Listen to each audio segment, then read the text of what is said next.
ये पेटीएम का स्टोरी है। मुझे याद है जब डीमोनेटाइजेशन हुआ था, तब डीमोनेटाइजेशन के बाद सबसे ज्यादा बड़े एड्स किसके आए थे? तो पेटीएम के आए थे। और आज पेटीएम के खिलाफ सबसे ज्यादा कौन लड़ रहा है? तो ये सरकार लड़ी है। और ये सरकार कह रही है कि सबसे ज्यादा मनी लॉन्ड्रिंग कहाँ हुआ है? तो वो पेटीएम में हुआ है।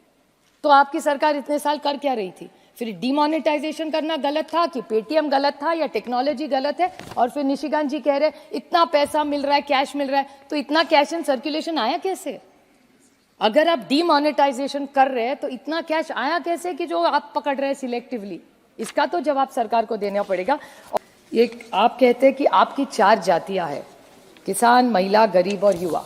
तो एक एक का संक्षेप में मैं आपको पूछना चाहती हूँ कुछ सवाल कि आप कहते हैं कि ये किसानों की सरकार है, तो किसान का सबसे ज़्यादा नुकसान सर आप और मेरे निर्वाचन क्षेत्र से में सीमित है, वो है प्याज का। आपके यहाँ भी प्याज की दिक्कत है, मेरे यहाँ भी है। ये पहली सरकार है इस देश के इतिहास में जिसने एक्सपोर्ट पे बैन लाया है किसान के प्रोडक्ट पे। इनको पाकिस्तान का किसान को 2 पैसा ज़्यादा मिले चलता है, लेकिन उनको भारत के किसान को 2 पैसा नहीं देना है। और बाहर से लाएंगे प्याज, लेकिन यहाँ से बाहर नहीं जाने देंगे। क्या इनका कौन से किसान के लिए इनका प्यार उबल रहा है, मुझे समझ में नहीं आ रहा है सर। और ये फिर 10 बार हमने कॉमर्स मिनिस्ट्री को पूछा है, विनती की है।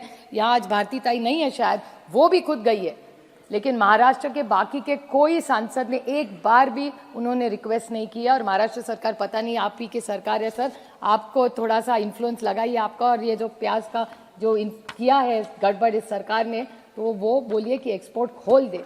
दूसरा, ये गरीबों की सरकार है बोलते हैं सर, अच्छी बात है, हर सरकार करती है। Governance is continuity. कोई ऐसी सरकार नहीं इस देश में जो गरीबों के खिलाफ होती है, लेकिन इनका डेटा ऐसा कहता है the total wealth of this country is in the top 1%। बाकी के सब 1%। सर कैन यू इमेजिन 40%, 40% इस देश की जो वेल्थ है वो 1 ही टक्के में है सर। तो how are they supporting the wealth and how many people they keep saying? एक जगह कहते हैं कि हम सब ने गरीबी हटाई है, तो फिर 80 करोड़ को जो जनता को खाना देते वो नंबर क्यों नहीं कम हो रहा है? It's a contradiction. मैं पिछली बार भी यही सवाल था, लेकिन मुझे किसी तो जवाब नहीं दिया सर। इसलिए मैं फिर पूछ रही हूँ कि अगर आप गरीबी कम कर रहे हैं तो how is that impact not showing in the numbers? युवा पीढ़ी का आप सर देख रहे हैं, युवा का डेटा तो आप सब जानते हैं। मेरे निर्वाचन क्षेत्र का उदाहरण दूं सर, हिंजेवाड़ी मेरे निर्वाचन क्षेत्र में आता है, इनके सर के ही बगल में है। वहाँ 25 जूनियर डेवलपर की पोजीशंस थी, वहाँ 3000 बच्चों ने एप्लीकेशन किया है सर। उसके बाद central jobs 7.22 lakh got jobs. How many applicants पता है? 22 crore sir. I repeat this number, 7.7 मोटा मोटा पकड़ लिए, 7.5 लाख नौकरियों के लिए 22 करोड़ बच्चों ने। आप ही का डेटा है सर, मेरा सारा भाषण आपके रिप्लाई से मैं करती हूँ, होमवर्क करके भाषण करती हूँ। तो unemployment is one of the biggest challenges. Same thing with police department, 62 telephone messenger post, 93,000। और कौन कौन है? यूजी, पीजी और पीएचडी वाले बच्चे आज पुलिस डिपार्टमेंट में टेलीफोन मैसेंजर का काम करेंगे सर।